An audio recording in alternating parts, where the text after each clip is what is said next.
Good evening, good morning, good afternoon. Welcome to the Horizon, the voice of the Amber Woman. My name is Patience Abiedu, Dr. Patience Abiedu, and I'm so pleased to be with you today, November 28th, 2025. Yesterday in the United States of America and some other parts of the world was Thanksgiving Day. And I thought that this would be a perfect day to bring the topic about thankfulness and gratitude. My guest today will be Dr. Yaya. She's running a little bit late, so we'll start the program and she will join us. As usual, I start by appreciating our ASA, Ambazonia State Army, for all they have done and they continue to do daily to protect our people, to protect our territory, and to keep us safe. I also like to appreciate our brothers and sisters who reside in neighboring La Republique du Cameroon, that they should keep the faith because times are changing and changing quickly. And we are just praying that in the near future, because it is definite that we will get total control of our land. What we are hoping that it happens sooner, it happens in our lifetime. And the tides are changing, and that may very well happen sooner than later. I want to shout out, send greetings to our refugees that are in neighboring Nigeria and other parts of the world, and ask them to keep the faith and do their best to live happy lives where they are, with the plan that one day we'll all unite in Southern Cameroon, Ambazonia, and take total control of our destination. So thank you for being here today. And I want us to start with a short clip, a short video on thankfulness or thanks or gratitude. So let's see this video and then we'll proceed. And hopefully by the time that it ends, perhaps our guest will be with us. Say thank you for grace. Thank you for mercy. Thank you for understanding. Thank you for wisdom. Thank you for parents. Thank you for love. Thank you for kindness. Thank you for humility. Thank you for peace. Thank you for prosperity. Say thank you in advance for what's already yours. It's how I live my life. That's why I am, one of the reasons why I am today. Say thank you in advance for what is already yours. Thank you. Thank you. Thank you. Thank you for this day.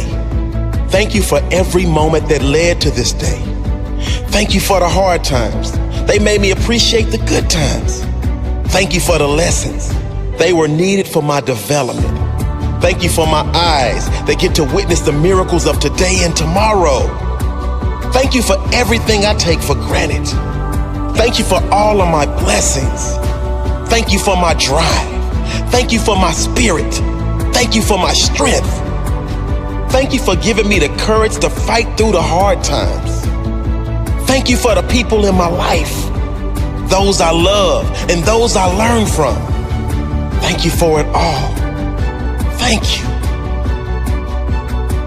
Thank you. It's the key that opens the door to instant happiness, unlocks the door to everything we are really seeking in life, happiness and contentment. Think about it. No matter what you say you want, money, riches, health, to help others, why do you really want it?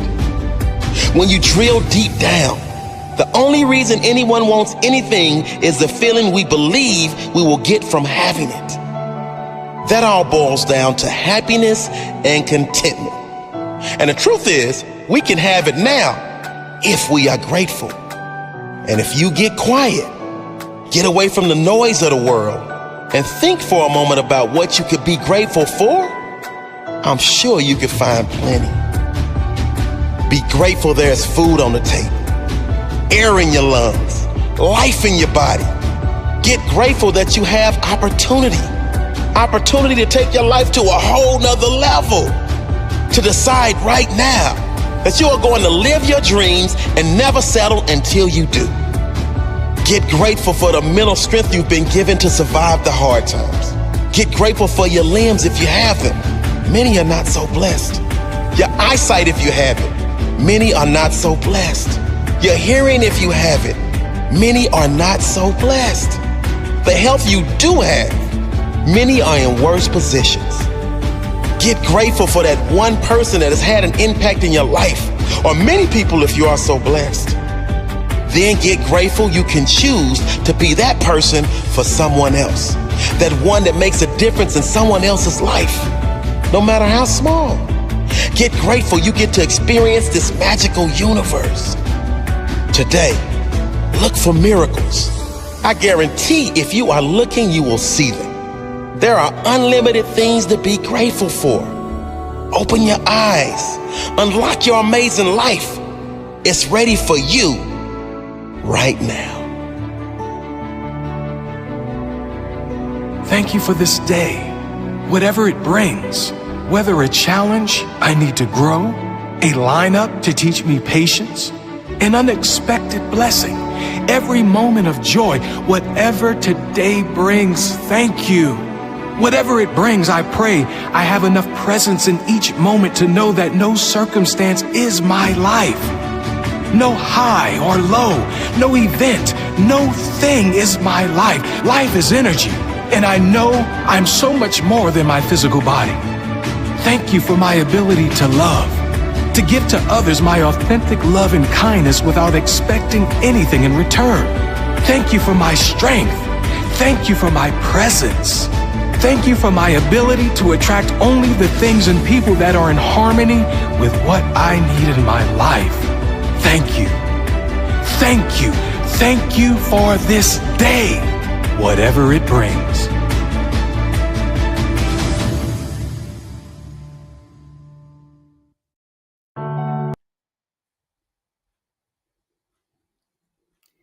Yes, that is an amazing short clip by the actor Denzel Washington. I thought we start the program with it to set a tone. So you may be wondering, what relevance is this to our plight, our quest for international recognition, when there's so much pain, so much agony, so much destruction? But even thinking about all that, it says in the Bible, in everything give thanks. So I want to use this show today to really emphasize some key players along the way, some incidences along the way that have brought us to this very moment. And we have to be thankful for those things, whether they were good things, positive things, bad things, negative things, whatever the case may be. It brought us to where we are today. And we have to give thanks. We have to be thankful. Let's go back to our forefathers, those who left Enugu to go to Boya, because they were brave men at that time. They stood their ground, that they didn't want to take the rubbish that was happening in Nigeria, and came back to Southern Cameroons. Their base was in Boya, the headquarters. Talking about Dr. Endele, talking about John Gufonch, Jua, Muna, and many others. They set that foundation. It may not have been as strong, as solid as we would have wanted it, But it could have gone the other way. They could have given up earlier and just settled in Nigeria, and perhaps would have just been diluted in Nigeria and not really have the means to fight back to come to our own land. So we are thankful, we are grateful for that past, for that history. Everything that happened from 1961 after the so-called independence, by being with French Cameroon, including the manipulation by Abiedu, up to 1972, when the federation was abolished by making us part of French Cameroon, and beyond then to what is happening now. I will focus on what happened from 2016 to now, but I want to bring back this history to show that although those things happen and set us behind, in a way, it was all probably, I shouldn't say probably, it was all God's plan to get us where we are today. These are all documented things. They are not hidden. Anyone can go and read the history and find out what went wrong and what our forefathers did. We also are grateful and thankful and should remember the key players of the All Anglophone conferences, AAC1 that took place in Boya, and AAC2, All Anglophone conference that took place in Bamenda, because these were all setting the route that led us to where we are today. If those conferences didn't happen with the several other conferences from the SCNC, we would not be here where we are today with justification. So let me focus now on the immediate history, starting from 2016, the teachers and the lawyers. When the teachers and the lawyers went on a strike, it was amazing that we had Southern Cameroonians that were bold enough to challenge La République du Cameroun, to challenge Biya's government of how they were handling our people, those from the former British Southern Cameroons, because it was clear that there was discrimination, marginalization, and they already saw this plan of assimilation, which Biya himself mentioned at the Paris Climate Conference. So let's start with those teachers and lawyers, because if they did not stand their ground, if they did not go out on the street to demand something that should have not been taken away in the first place, where our common law was shoved to the side and civil law was pushed in our court systems, where our classrooms were flooded with French-speaking teachers, not able to communicate with our young children and educate them in the proper manner. If these teachers and lawyers did not really go out, and some of them were disgraced, some of them were shoved and pushed and shot at, we want to say today that we thank you. We are grateful for what you did, and history will forever honor and respect you for that sacrifice. Moving on, this idea of thankfulness, let me just read something before I move on to mentioning the next few names or incidences. It says thankfulness is the feeling of gratitude and appreciation for something good received or for a positive situation. It is often an emotional response to a specific event or gift and can be expressed through words or actions. As a feeling, thankfulness involves positive feelings about another person's actions or simply their existence. It is an emotional response to good things such as receiving a gift or getting a new job.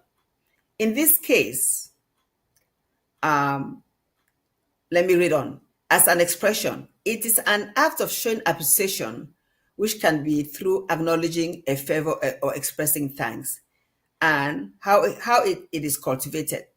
Practicing thankfulness can lead to an increase in overall well-being, happiness, and improved physical and psychological health. What I was really trying to get into is that these lawyers and teachers really set the trajectory for us being where we are today.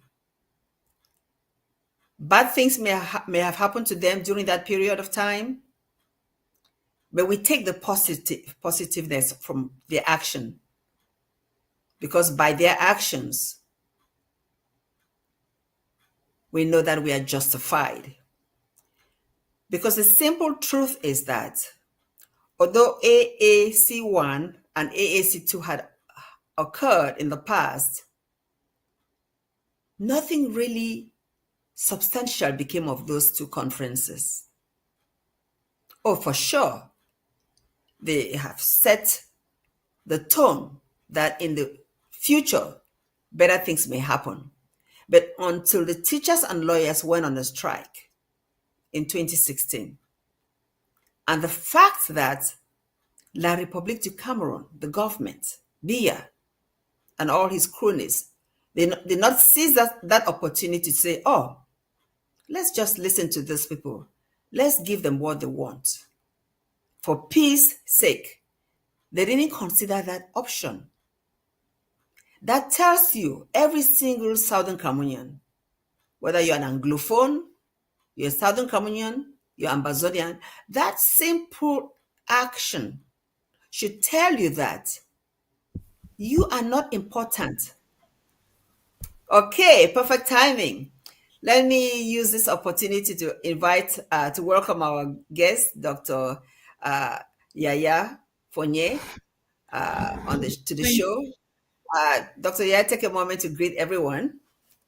Thank you, Mape. It's always a joy being with you on the horizon. And greetings, dear televiewers watching from across the world, especially from Homefront, Ambazonia. We salute you for your courage, for your resilience, and we thank you for standing up for what is right, and that is for a free and independent Ambazonia, regardless of what's happening in the neighborhood, in our neighbor's territory.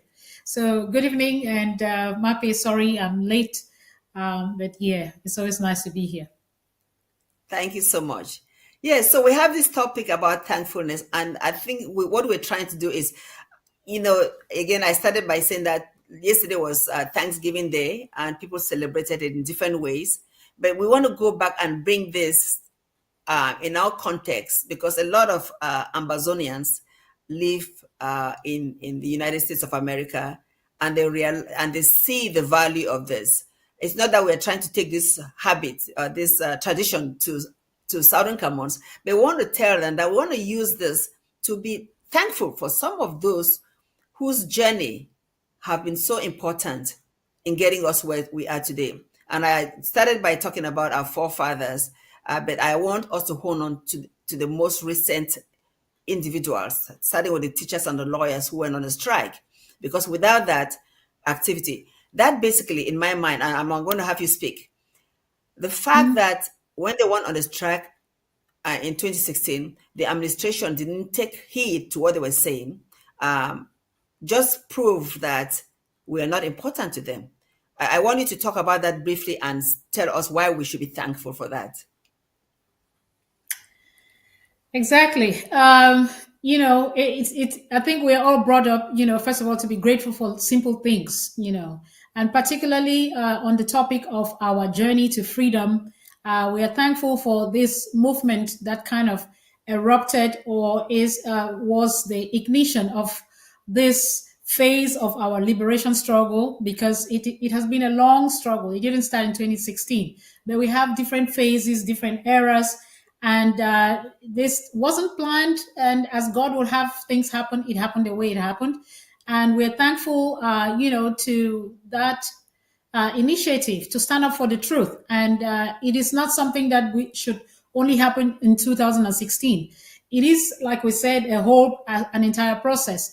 Our freedom quest started a long time ago with our forefathers, some 60 years back, when they realized that the union or the intention was not well meant by the other side.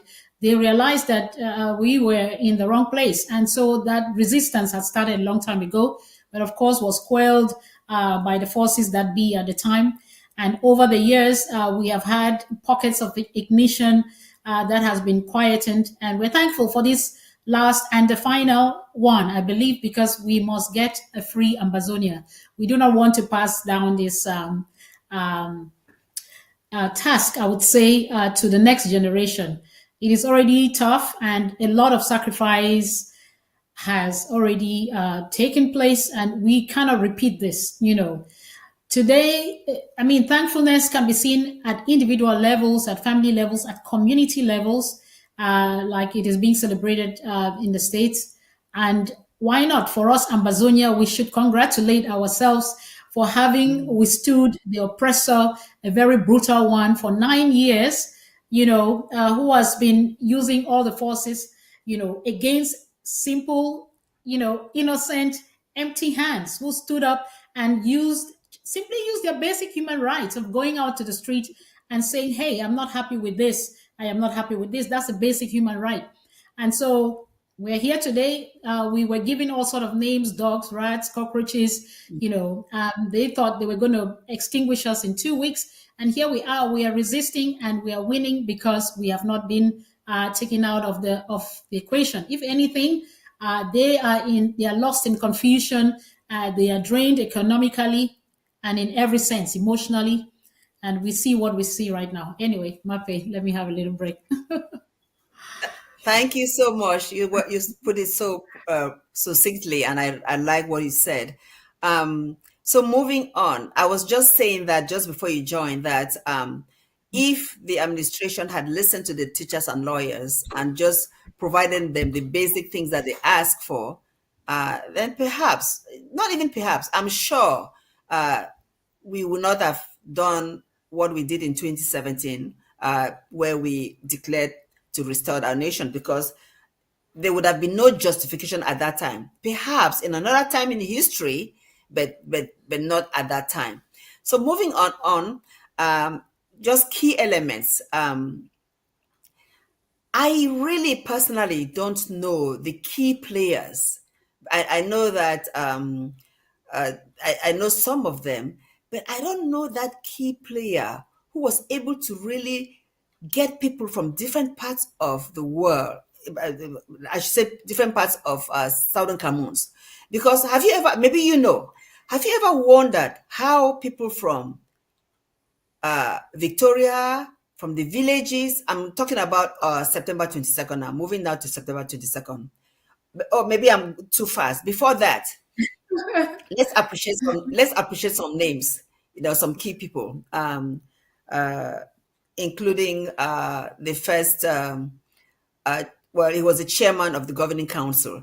But there were some key people that went to have all these conclaves in Nigeria. I'm not sure if you know some of them, if you want to mention some of them. But let's start from there, Dr. Yaya. I know I'm maybe throwing you, but I'm sure your memory is probably better than mine on that subject. I think you're over-assuming there. Yeah, we're talking about those who set the groundwork. I guess that's what you're trying to say Yes. by planning this. But come to think of the September 22nd march, which to me was a clear statement that we've had enough. You know, I'm not sure whether there was some official, structured project out there to mobilize the people, and that is testament to the fact that the people know, the sense in their spirit that we have had enough, because we saw all walks of life, from the youngest to the oldest. We even saw dogs, protesting. I'm not sure there was anyone really standing and definitely mobilizing. Of course, there must have been some, underground Players. mobilization happening, but people know. And like I think for myself, nobody told me that I was being treated unjustly. I wasn't told. I witnessed it.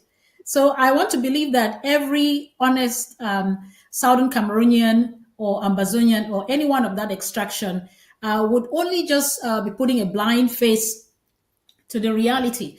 And talking about whether the regime of La République now, clearly a different country. When that protest started in 2016, that wasn't the intention of the protesters. I'm talking about the lawyers and the teachers. What they brought 10 points, presented to the government, which is not the first time, for change, and they ignored them as usual. So, talking about the then Cameroon La République government or the then Cameroon government taking that into consideration and giving it some consideration for change. They say a leopard doesn't change its spots. This is not the first, uprising that has happened in the years. We've had, series of conferences, the AAC1, AAC2. In a sense, that was another way of saying, without going on the streets, to tell the government of Cameroon at the time, hoping or expecting that we're one Cameroon, or at least supposedly a federal Cameroon, nothing was done. If anything, usually what I heard or learned along the way is that even at these conferences, the safety of the participants were not assured. After that, some of them were on the chase.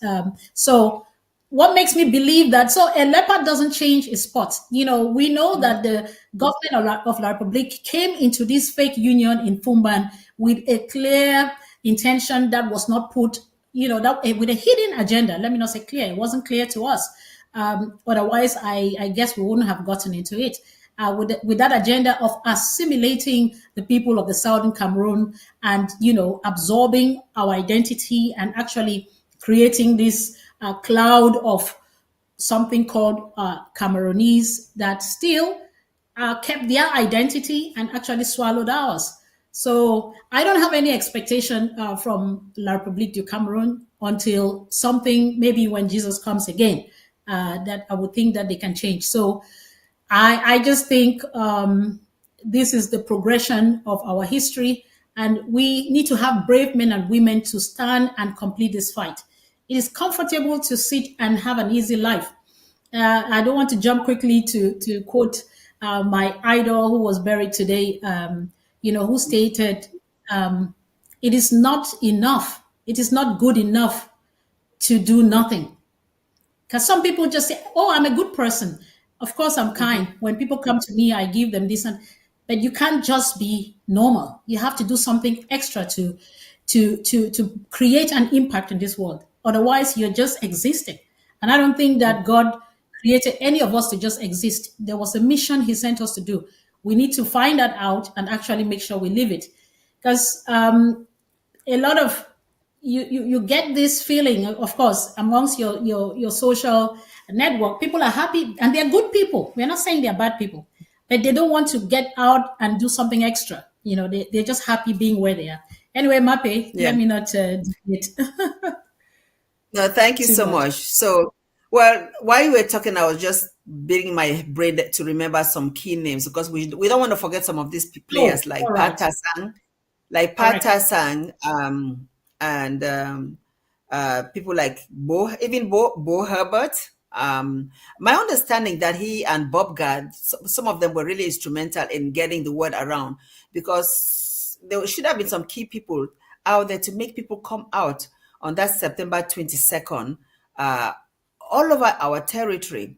But before that Yeah, happened, remember that we had leadership in what they call the uh, uh, consortium.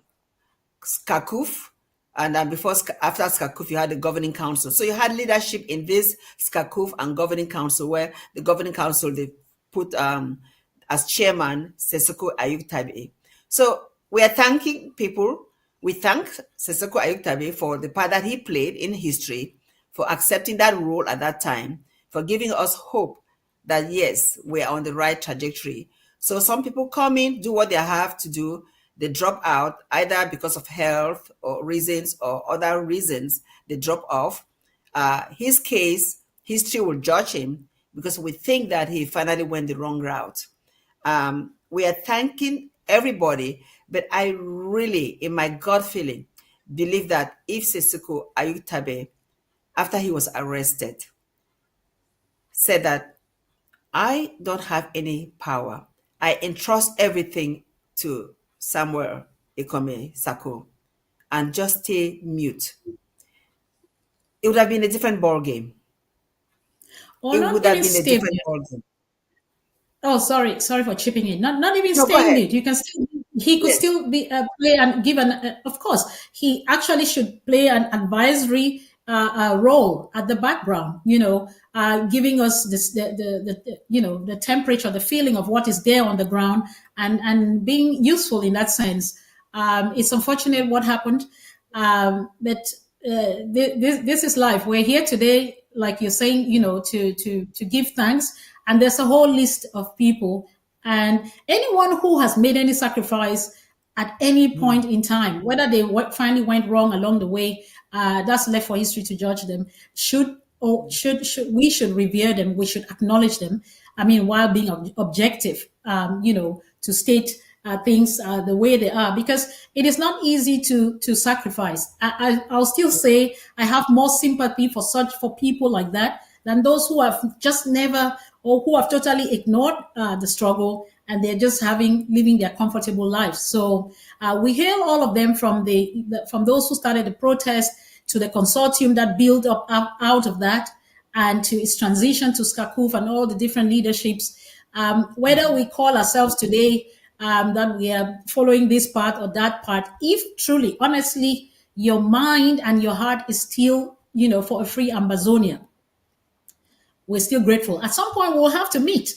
We'll have to meet, because Yes. we're talking about one Ambazonia. When we shall be free, we shall not have, I don't know, different Ambazonias. So we are grateful for those who have paid the ultimate sacrifice, who are behind bars, who have lost their lives, and those who have still pledged, to do their all until we get to Boya. So keep the light, keep the faith. Sometimes it's difficult, of course. When we started, nobody could project to see whether we will be in Boya in 2 or 5 or 7 years. But all we have to say is that this is a journey, and do your best for the time that you are part of this. Do your best and make sure you spread the news, and we shall get to Boya one day. Absolutely. So moving along, there's it is a fact. We need to acknowledge that it's a fact that if we did not have the introduction of ASA, we call them now ASA, Ambazonia State Army. At one time, there were Ambazonia Defense Forces. Before we had introduction of people that were doing negative things, and the president, in his wisdom, changed the name to ASA to differentiate us from those who were affiliated with La Republique du Cameroon. Let's say that and we just want to be grateful to them, some good ones have gone along the way. God has called upon them. We want to thank them, those who we've lost along the way, the heroes. We have some that were with us, and they were misdirected, and they lost their lives. because of poor advice. People like No PT and others. I just want to say, use this opportunity. Maybe you have the names of some of them, but also, could you please just give some gratitude or thankfulness for those ASA that have gone ahead of us? Yes, indeed. We need to give them a minute of silence, which we do in all our official meetings, because we never want to forget them. Sorry, for the ultimate prize. There's nothing.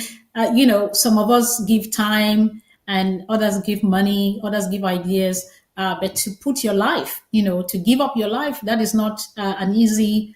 That's not a small sacrifice. Nothing can compare to that. That cannot be equated to any amount of money. I don't care whether it's in billions or trillions. So we are forever grateful, and we remain indebted to these great heroes. And we pray and hope that, and I believe that Ambazonia has to honor, and that's the plan anyway of this government, to honor its fallen heroes. And we live in all. It's not even about Western world. I think we should even stop talking like that, because that happens in Africa as well. We need to love our own. We need to appreciate them, especially when they are alive. And then when they are dead and dying by doing something dishonorable, they should be remembered, so that their relatives, their generations to come would live to know that my grandfather did something really honorable. I'm sure we'll have a museum. We have a war museum out here. People are making money from war museums, and the same people call us terrorists, but they had wars, and today they are using the relics of war to make money. So I'm not saying that we're going to use that to make money, but I hope that we shall have a museum to honor our great heroes, and we shall have a Veterans Day as well, to remember them, the unknown soldier. I don't want to call names because there are so many, and I don't want, otherwise some may feel left out. And so we'll just say we honor the unknown soldier, who stands for all the great soldiers who laid their lives, for a free Amazonia. Amen to that. So moving along, so after Sissoko was abducted, we know that if no one had volunteered to take over the helm of the government, this our quest would have died at this moment. When I say died at this moment,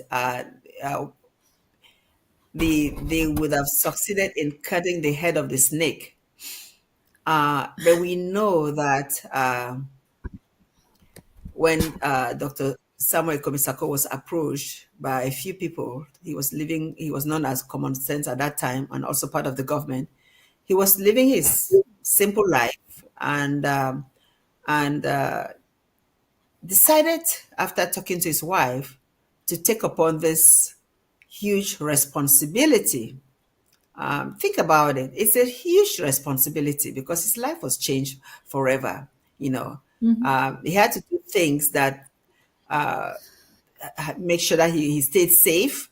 So he was not as free to go about business, to take care of his family like he would have done in the past.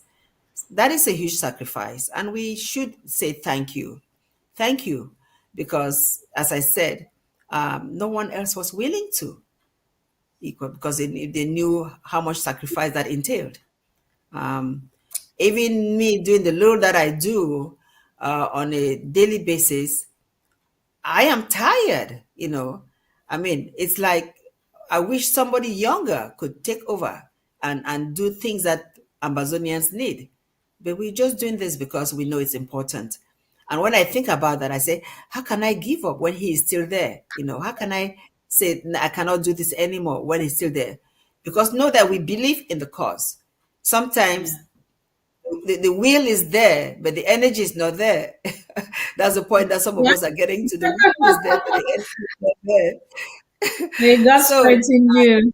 yes, thank God, and we are thankful But I just want you to use this moment to just appreciate the president for all his sacrifices. Go ahead, Dr. Yaya.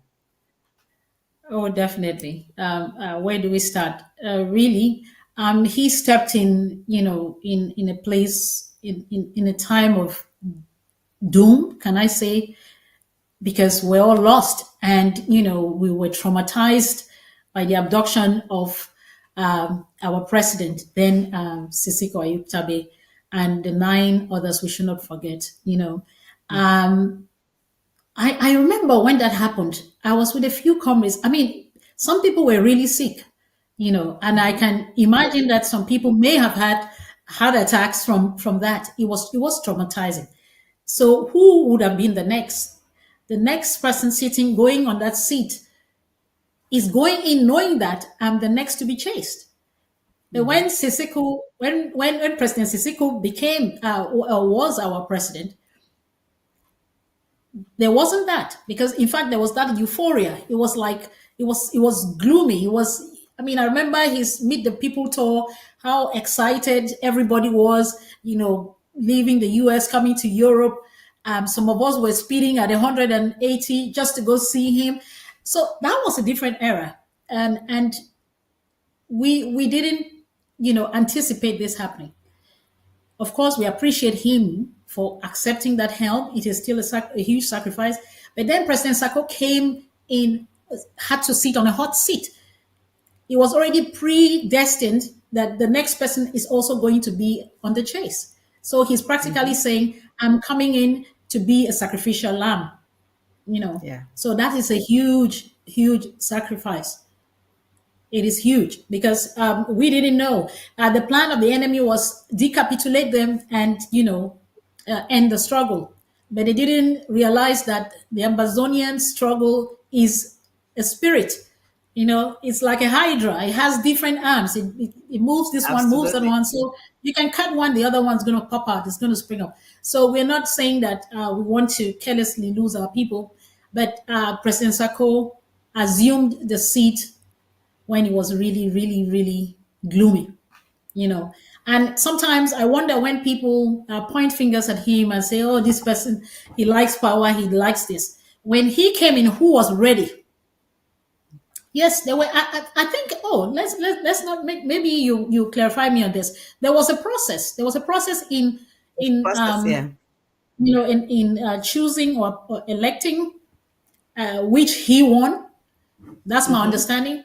Because I hear Yeah. people give some different stories. I think we should actually talk to him, let him really clarify us on how this happened. But generally, there was fear, there was panic, because people were like, oh, which family is going to say, "Oh, yeah, I want you to go ahead with this," when they know that our leader has been arrested and is in prison. So to have accepted that, to me, shows true patriotism, shows selfless sacrifice, and patriotism to the core. So respect to the president. And of course, there were other people, or possibly the other contestants, or people who were candidates also would have been putting themselves at risk. But yeah, I think a process was followed, and he was made president. And what are we talking about? We're talking about the president to lead a struggle. What comfort is there? To lead a struggle, you're not on salary. You're not. Your freedom is lost. You cannot travel like anybody else. You cannot just go to public places. You can't take your kids. I remember in one of the meetings, he said, "I can't celebrate my kid's birthday just like a normal father would do. Like maybe the child may say, "Let Dad, let's go here. My friends will catch up with me over there." No, he can't just pop out. So he's in prison without chains. And so you hear people say sometimes so heartlessly, "Oh, you people are out there, or you're doing this and having a nice time." Yes, that may be true for some, but for somebody like him, I don't think his life, to me, is another kind of prison, without the physical chains. So for that, we're grateful. And to all and Amazonians and Southern Cameroonians who are doing their best to stay really honest and true. Because to me, the biggest sacrifice here is is your honesty. Because we Yeah. are at a phase where there's a lot of, it is not so much how much I give or how much I do, because we've seen people who have given, who have done, yet, Mhm. they were infiltrated. Mhm. So the question I ask myself is, how true were you to the cause? So to me, I am grateful to that honest patriot who really believes in this cause and say and makes a pledge to his or her motherland and say, till I reach Boya, I will not fall. I will not give up. I will not betray the cause. So that loyalty is really what we need. Yeah. Wow, thank you so much, Doc. The president has been in that position now for 7 years. If we count when he came in 2018 till today, it's 7 years.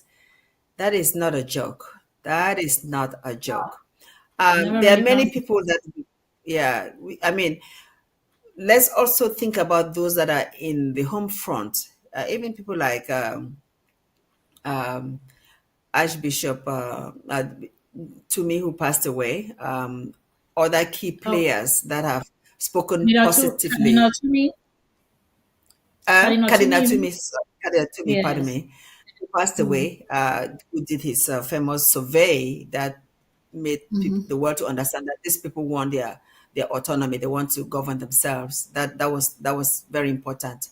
And so many others that we cannot start calling names here. We'll just know that uh, those who are men of God or women of God, those who are in the political field that have stood, even Wiba, who said, Yes. if Oh, yeah. Wiba, who was very famous for his saying, when resistance is the norm, when injustice prevails, resistance must, it should take place. Oh my I'm not God. quoting it right, but those were the two Yeah, things: but injustice yeah, and we get resistance you. And I just, be the norm. um, Yes, so those players, we thank them because they've done their own part in history to getting us where we are today. Um, we want to appreciate everybody that has held a position, whether at the level of the LGA or the county or the federal government, throughout this process.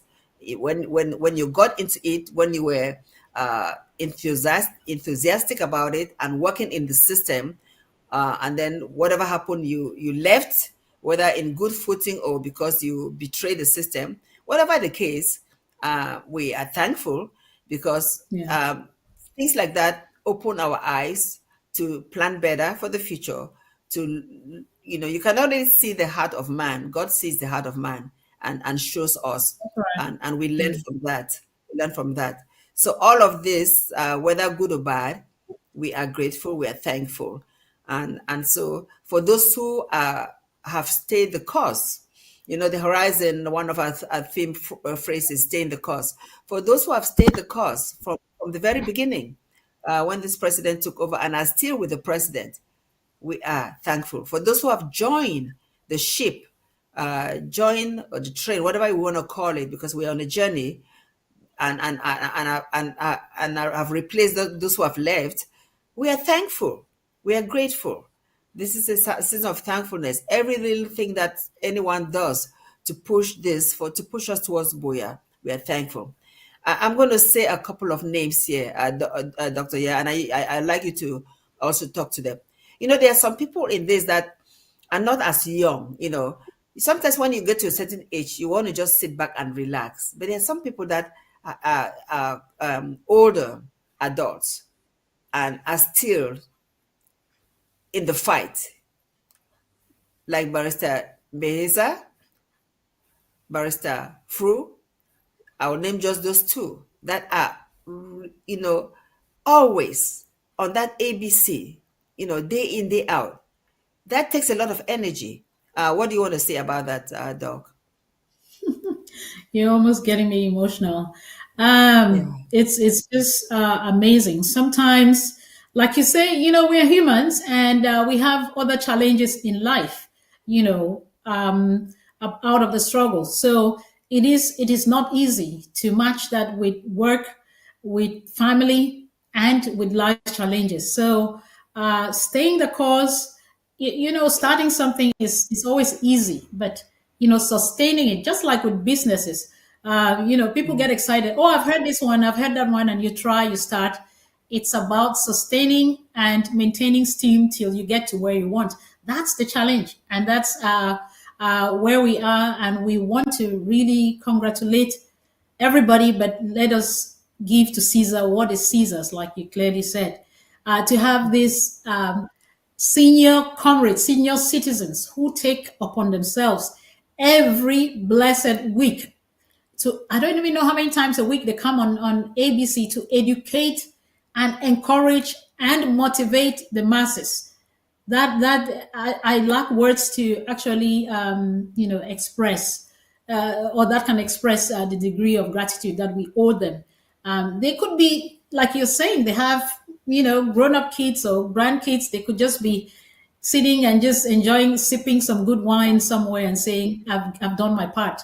But whether some of them even call in when they are sick, they call in from sick bed. I've seen meetings where they have called in actually, and others, well, you've called the names. There's no point, just generalizing. They go to work. These are people, with reputable jobs, but they've humbled themselves due to where they find themselves. They go and do, as I would say, in quotes, menial jobs. I don't really believe in that, because every job is important. But I mean, compared to what they were doing before, and they are doing this not just to sustain the struggle, because I'm sure if it was just based on their retirement benefits or whatever, they can be able to look after themselves. I mean, it is very, very humbling when we see people of this age plus 70 giving in their all. That also reminds me of Ma Emma, who left us. Yeah. It young people, what is our Yeah. excuse? Yeah, like Mape said, I mean, we're all humans. We do get tired. The body, we are physical beings. We do get tired, but the prayer is that, our prayer is that, let's not get weary. If we get tired, let's think about those who are less opportune, and just think about what would happen if everybody got tired. Yeah. Because we encourage one another by being there, seeing each other.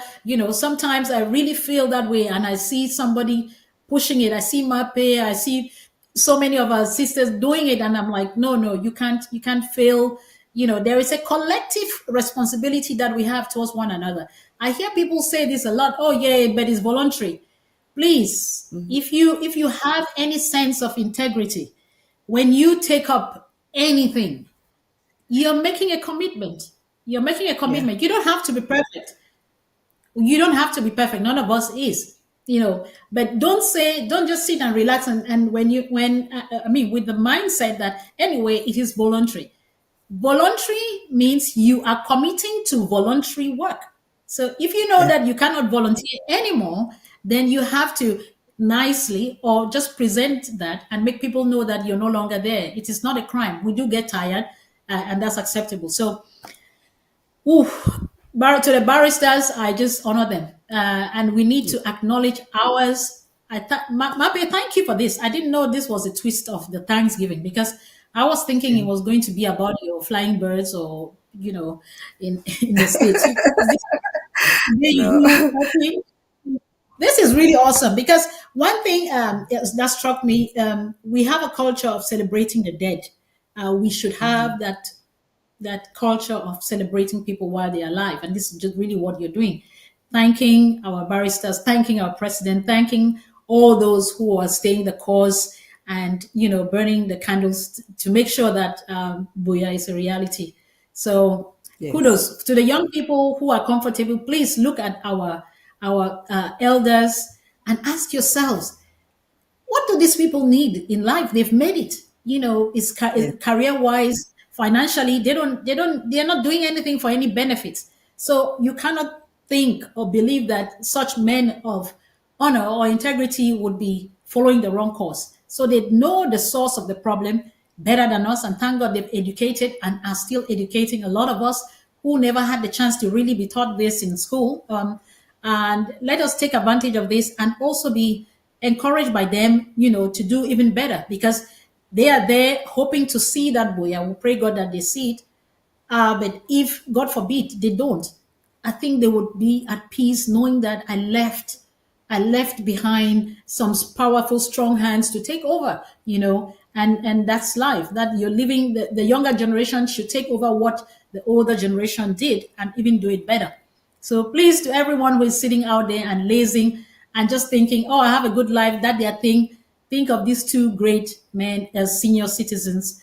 They have a lot, and they could be doing consultancy and making money, with their league as legal consultants. They can still be doing that. So we are very grateful. Yeah. Thank you so much. The risk of calling names is that we may forget some names, so we want to use And some that's right. generalization. We want to use some generalization, but so also call some specific names. I want to talk now about our communication vehicle, ABC Amba TV, and because that is really our connection to the world.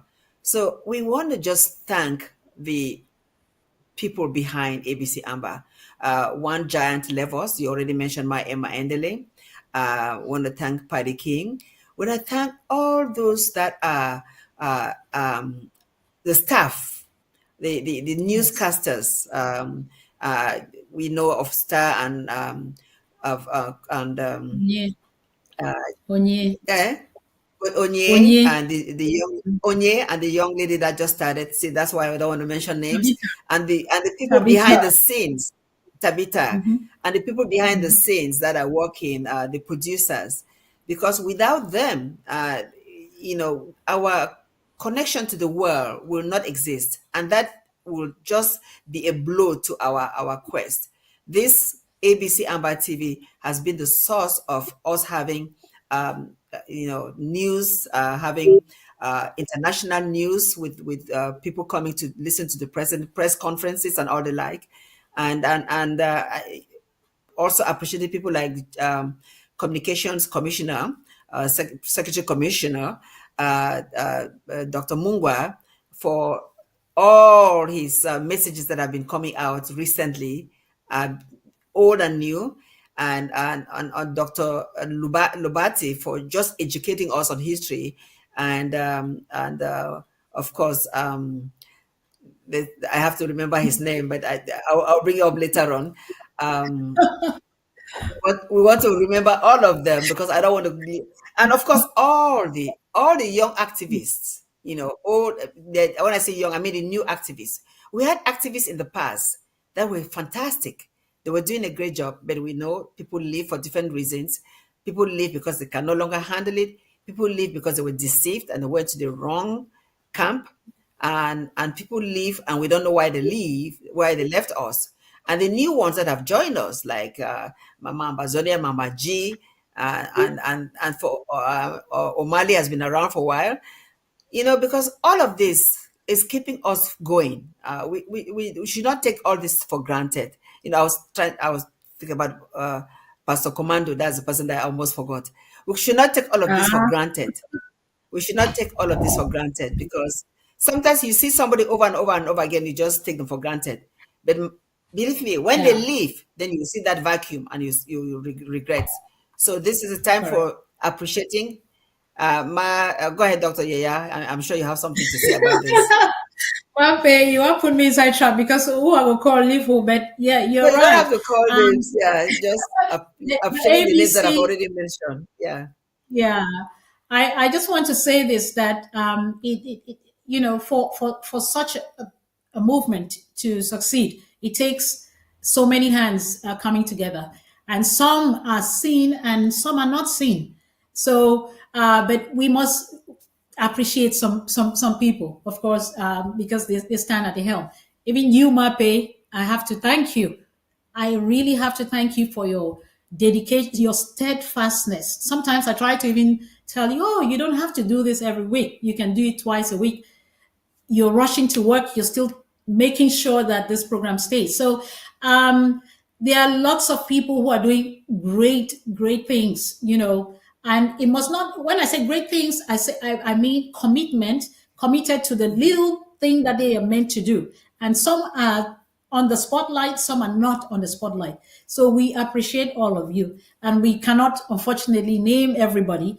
But truly, yours and truly, there is no government without a mouthpiece, and that's a very very important tool. And that's not to say the other aspects of our struggle is not important, but communication and propaganda, as we say, is absolutely important. Communication, education, sensitization is one of the strongest tools to make sure we are on the same page, because we are connected. What makes us connected to the people on the ground, to our ASAs? It is this communication. We don't call every day and say, let me talk to you. Of course, that's happening, with those that are in charge of our, that work directly with our Amazonian State Army. What I'm saying is that the ABC is that connection of our struggle to the world, or, news around the world to our people to also know what's going on. So we cannot underestimate or understate the importance of our state TV, and now upcoming state radio. So, like we see when we have a change of power, or wherever there's a coup d'etat, the first place that the strike is the communications department, because they know that they're going to amplify. It's not amplify. The trumpets are going to blow. So I'm giving this the situation of Cameroon at the time when there was a coup d'etat on the 6th of April. I don't know, 19 what.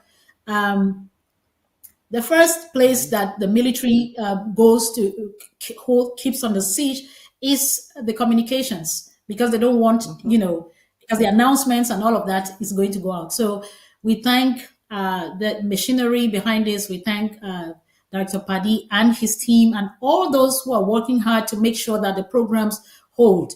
And like I said, we thank the faceless names, men and women that we do not know, and that's also okay, because not everybody is meant to put their face on the front.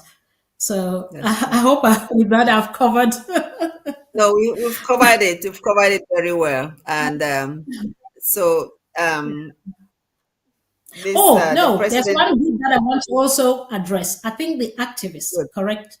Yeah. We are really grateful, because in everything you have the formal path and the informal path, so to say. They are like the unofficial part of the communication, which is very very powerful, because sometimes being official, the level is kind of official, and that doesn't reach out to the average person on the ground. And to have effective communication, it's not about what we say, it's about who we reach, how many people are actually receiving that message. So they complement each other, having our official ABC, and then we have our activists who now break this news and break it down, to the language that the average man on the street who has never been to school will understand, and doing it in pidgin, in English, in country talk. In fact, it's amazing. We need more people to do this. You don't need to call your name. You can have a pseudonym. So there are so many places where you can make an impact in this struggle. Don't sit and say, no, I don't get money, or no, I don't get this title. No, me, I be small person. There's no small person. And I want to specifically also thank UN, now that we're calling names, Uchiba Nelson, for having Yes. stayed the course, because he is the longest standing of that generation. If you know what I mean, that is still with us. All of them have been whacked. Somehow they've done, they've just gone off the rail. UN, we salute you, and all our new mamas and sisters who are keeping, sometimes you get up and you feel like, what's going on in the struggle? And then you listen to one of those audios, you feel the power in them, blessed child, Mama Bazonia, Mama G, Honorable O'Malley, you name it. So we need more of this. So in case somebody thinks, oh no, and this is one belief. Talking to people, I hear a lot of people say, no, Una, for update. Please, we have to stop that. There's no update in the struggle. We're just sitting, we're just filling positions, so that if there's a question about something, I know who to get to. So don't sit and think that, oh, it only has to be people who have titles that can do stuff for this struggle. You can just be creative, and anywhere that the spirit leads you to do something, education, sensitization, maintaining momentum, keeping the momentum is actually key. So it is not something to be underestimated. So thank you. I'll Thank add you to so much. this. We're gonna be changing topic quickly soon because, as you said, I have to rush to work. I But know, as and I we have end a this, headache. I might just get some oh, water while, yeah, please go I'll ahead. I have a Please headache. go ahead. Yeah. Yeah. So while she comes back, we're gonna conclude this topic. The Again, we cannot call the names. There are several people that are in leadership position. For example, the um, Speaker of the House and her own team. We appreciate them for what they are doing. That's Dr. Winnie Lobadi, and the leader of the Ethics Commission, Dr. Tom Dula, and his team. We appreciate them for what they are doing. And our new Vice President, uh, Mr. Steve Nebafu, who is such a gentleman, very, very calm. He's just the perfect person for the job. We appreciate him. So if I didn't call your name, it doesn't mean that you're not important. In everything that you are doing, know that you appreciate it. Even Dr. Yaya herself, I think she's one of the people that have been in this our journey for the longest. I think when I joined, she was already there. I met her for the first time when I traveled to Berlin when they had the Berlin conference, our own Amazonia Berlin conference. That's where I met her for the first time. And at that time, I was just wetting my toes, and but she had been in this journey, doing what they were doing in Germany. She's much appreciated. I know she's going to hear this later on because she's not sitting and listening to me right now. But the reason we're talking about Thanksgiving also is that we're going to be coming out the new commission of health, social, and women services. It's kind of late in the year, but we need to be able to show our gratitude, our thankfulness by donating to assist our war victims. Because of this war, we have refugees, most of them in Nigeria. We have IDPs, we have war widows, we have prisoners of conscience, to name the few. We need to, and it's really tiring coming to ask for financial help year in, year out. But until we get to Boya, we have no other way to do this. So we are hoping that when you see the call in your different WhatsApp fora, to respond positively, because there's a saying, and I like to repeat this, that I heard several years ago, that I am better than most. Let me reverse it. I am not as good as some, but I'm better than most.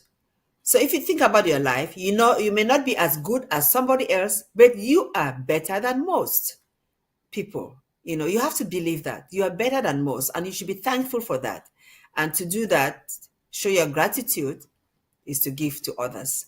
So when the call comes for us to do our Christmas fundraising, which is really late this year, it's gonna be the next week. We're gonna push for it next week. Please make sure that you give something so that we can raise the funds within the next 1-2 weeks and be able to help our people that definitely need help. Dr. Yeah, I don't know whether you're back, but we want to go to the next topic, which is on health, general health information on high blood pressure and chest pain. This is a topic that she has to address, so I hope the headache is not too bad. But let's start by watching a short video. When we watch that video, maybe by the time the video concludes, she will be back on this set. Okay, let's watch that video on high blood pressure, please.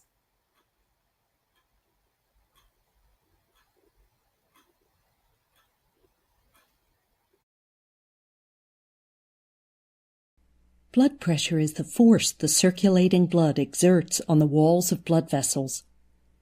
It is different in different types of vessels, but the term blood pressure, when not specified otherwise, refers to arterial pressure in the systemic circulation. When the heart contracts and pumps blood into the aorta during systole, the aortic pressure rises, and so does the systemic arterial pressure.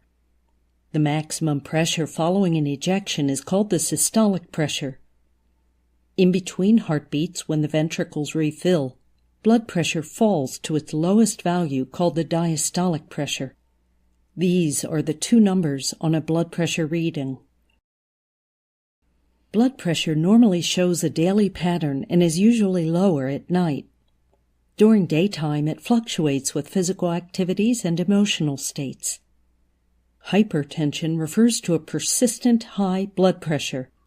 In the U.S., high blood pressure used to be defined as greater than 140/90.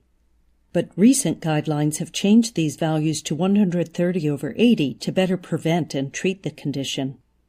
Normal blood pressure is below 120/80. In practice, blood pressure is considered too low only if it produces symptoms. Hypertension does not cause symptoms on its own, but it slowly damages blood vessels, and in the long term is a major risk factor for a variety of cardiovascular diseases such as stroke, aneurysm, and heart attack, as well as end organ damage such as renal failure or vision loss. For this reason, hypertension is known as the silent killer. Hypertension can be classified as primary or secondary, with the former being responsible for over 90% of cases. Primary hypertension has no apparent cause and may develop as a result of old age, obesity, high-salt diet, lack of exercise, smoking, and drinking. Most commonly, the blood vessels are hardened with age or unhealthy diets, making it harder for blood to flow. Secondary hypertension, on the other hand, is caused by an underlying condition. Many conditions and factors can cause hypertension. Most notable are kidney problems and endocrine disturbances. Regardless of the cause, the increase in blood pressure is produced by either an increase in vascular resistance, narrower or stiffer blood vessels, or an increase in cardiac output, larger volume of blood pumped out by the heart. These two factors are the targets of antihypertensive drugs. Treatments must start with lifestyle changes such as healthy, low-sodium diets, physical exercise, and stress management. On top of that, antihypertensive agents may be used to control hypertension. These include vasodilators. These drugs dilate blood vessels, thereby decreasing vascular resistance and reducing blood pressure. Diuretics. Diuretics promote sodium and water removal by the kidneys and thereby decrease blood volume. Drugs that decrease cardiac output by decreasing heart rate or contractility may also be used to treat hypertension.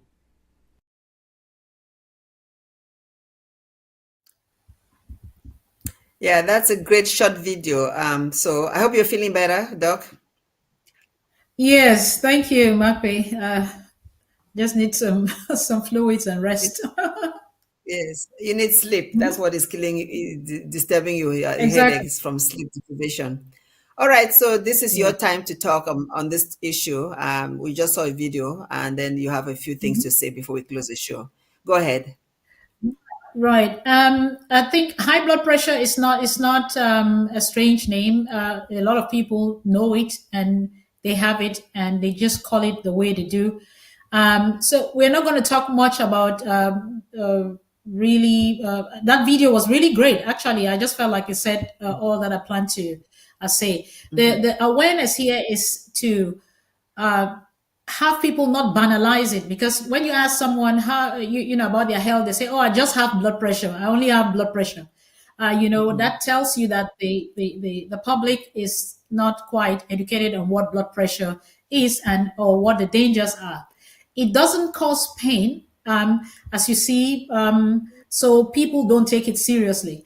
And that is the awareness we want to raise. We don't have to wait until the complications have occurred before we take it seriously. Of course, we also don't want to raise, anxiety by having everybody think, oh, because I have blood pressure, I'm going to die. But it is important to know what the blood pressure does, because it doesn't cause pain or some obvious symptoms unless it has actually caused organ damage. It's important to know that blood pressure can affect so many different organs, and cause different clusters of diseases, if I may call it that way. The blood pressure can affect the eyes, okay, through the remodeling of the arteries. I don't want to go into those details. It's not really important.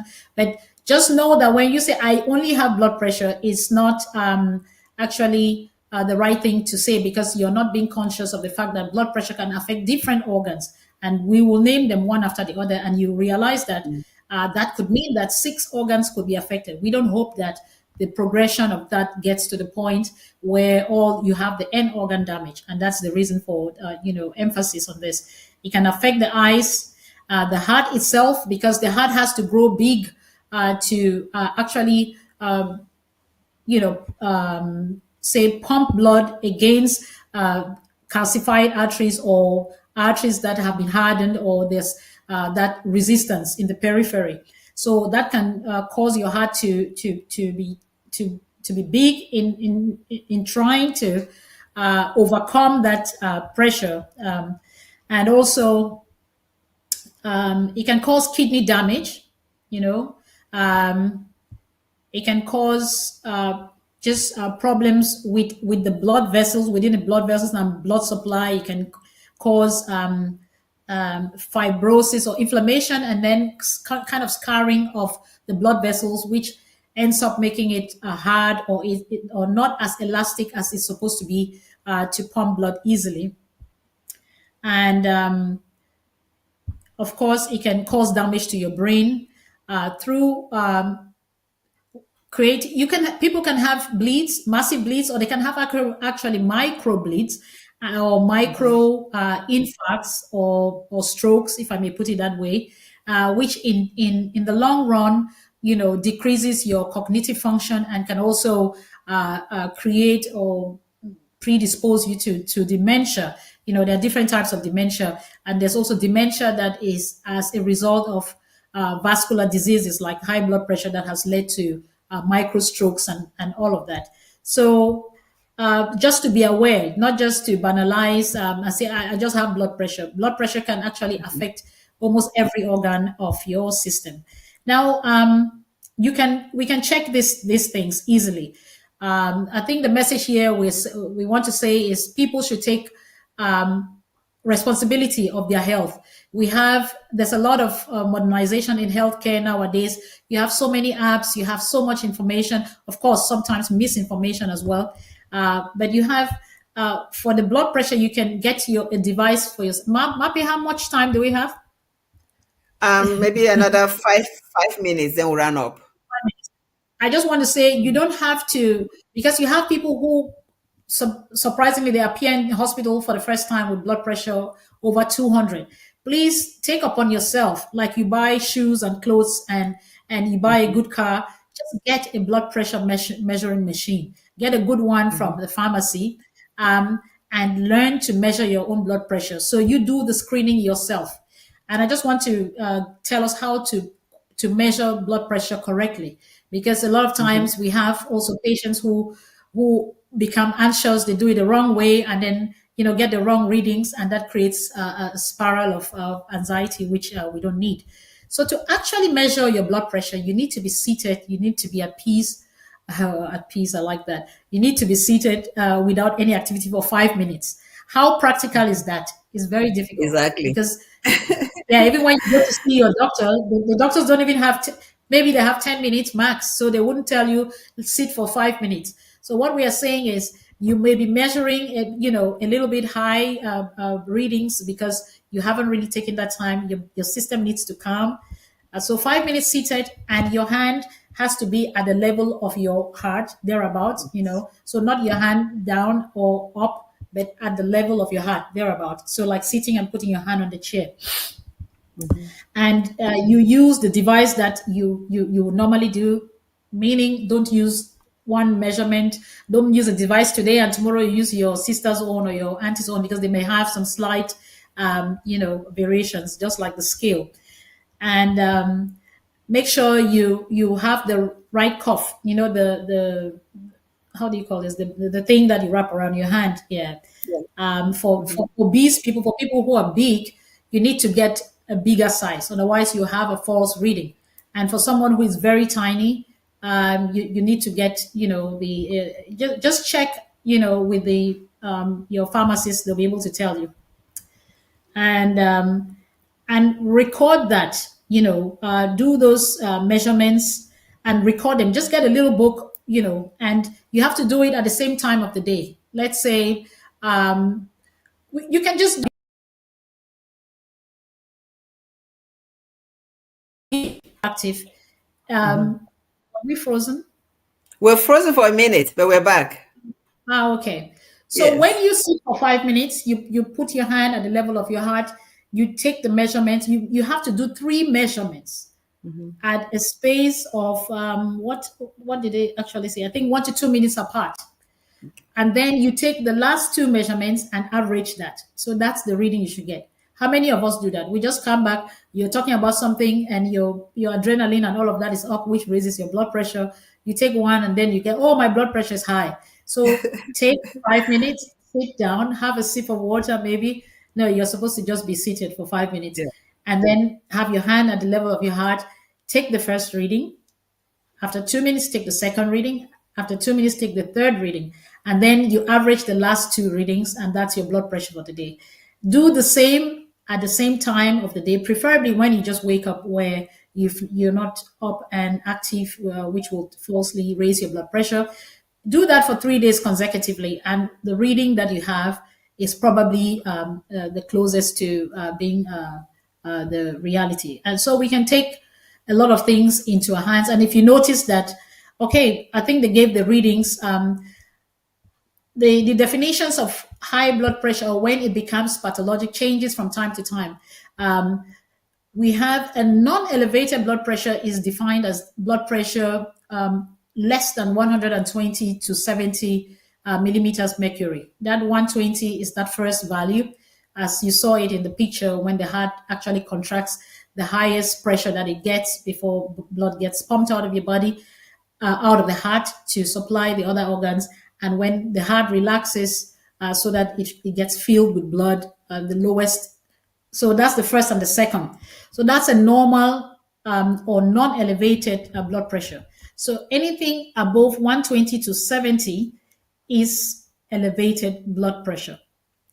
All right. So from 120 to 70 to 140 to 90 is, defined as elevated blood pressure, and hypertension is when it is above of persistent hypertension above 140 to 90. I mean, these figures, of course, are there to guide us. Individuals would have slight variations. There are some people, usually young girls who are very thin, have low blood pressure, and you could find things like 100 to 70, or sometimes even lower.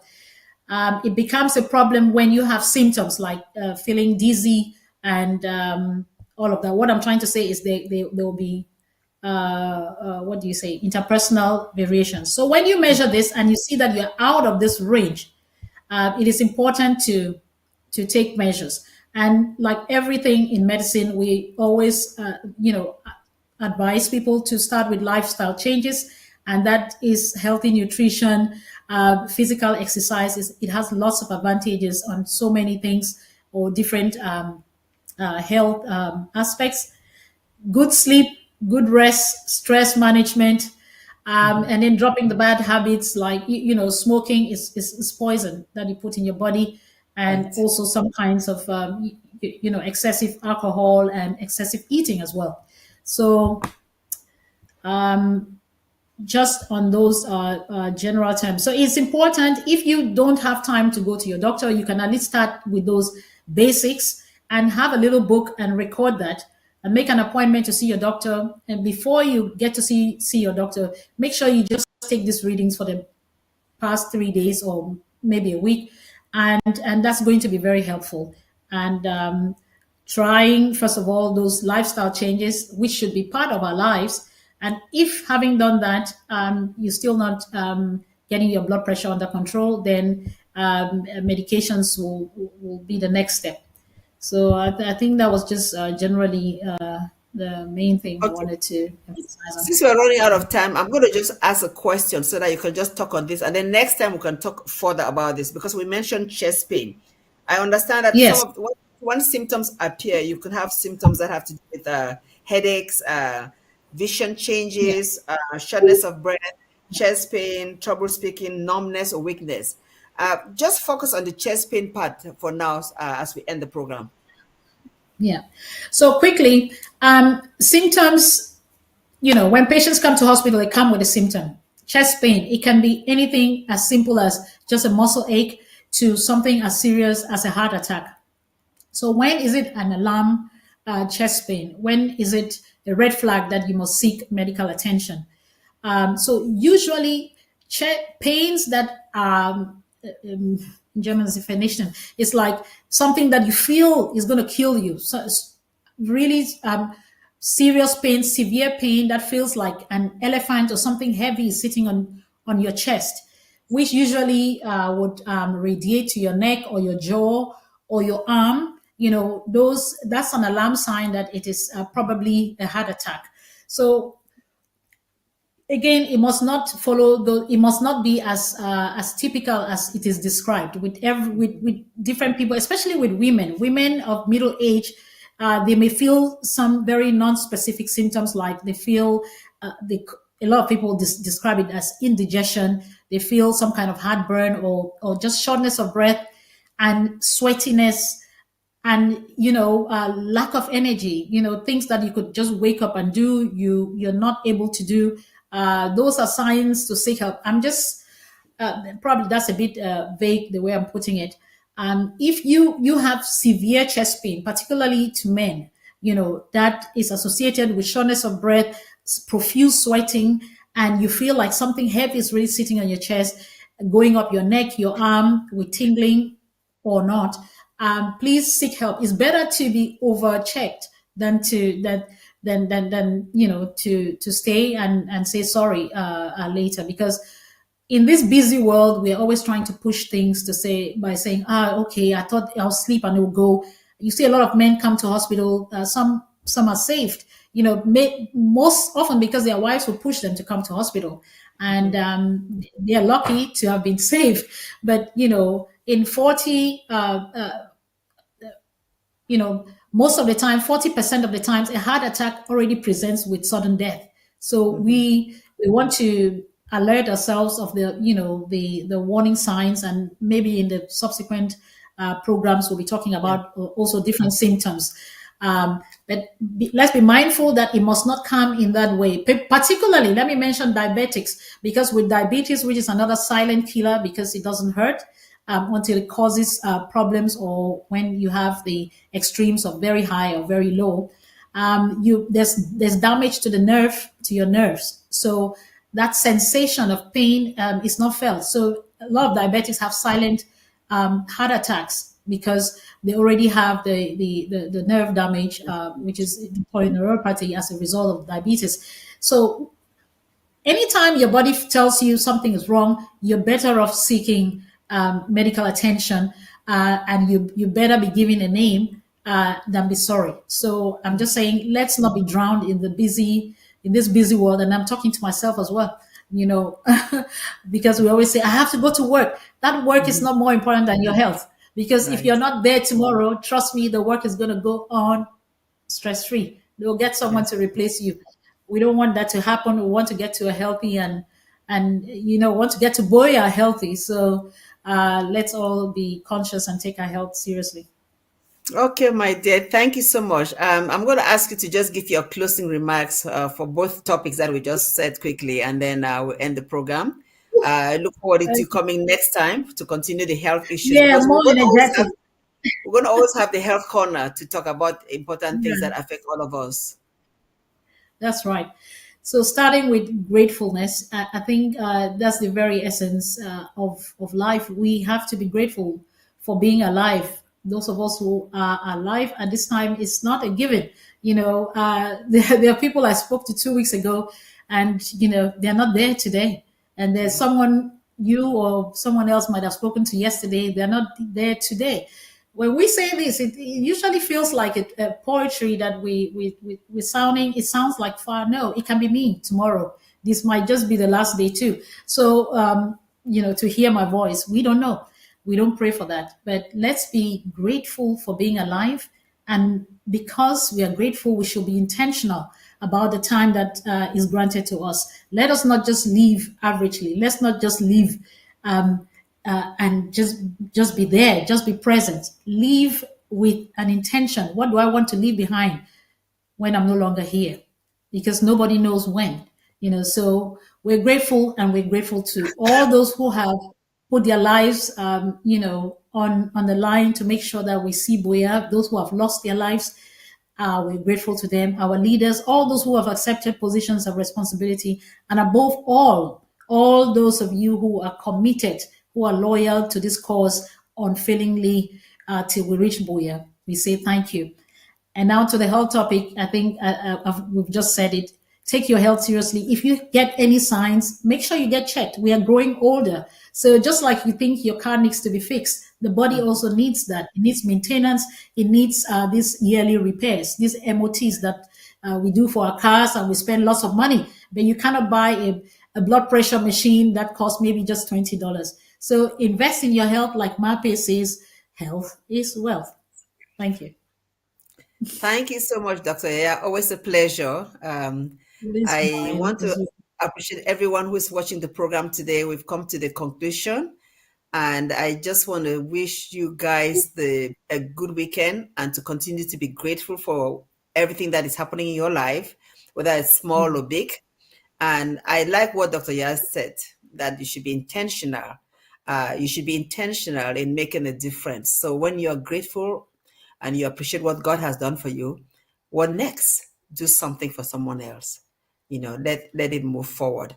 So we end this program today. We wish you a great weekend. And we know that things are rough right now. Whatever is happening in our neighboring country, La Republique du Cameroon, somehow affects us. But we already know that we are a nation, we are a people. We just want the possibility, the time to come when we can have that total control of our territory. And the goal for every human being is to pursue happiness. It's the pursuit of happiness. And that's all we're all looking forward to. So be grateful, be thankful, and be intentional about it, and help someone else. Until next time, have a great weekend. Bye for now.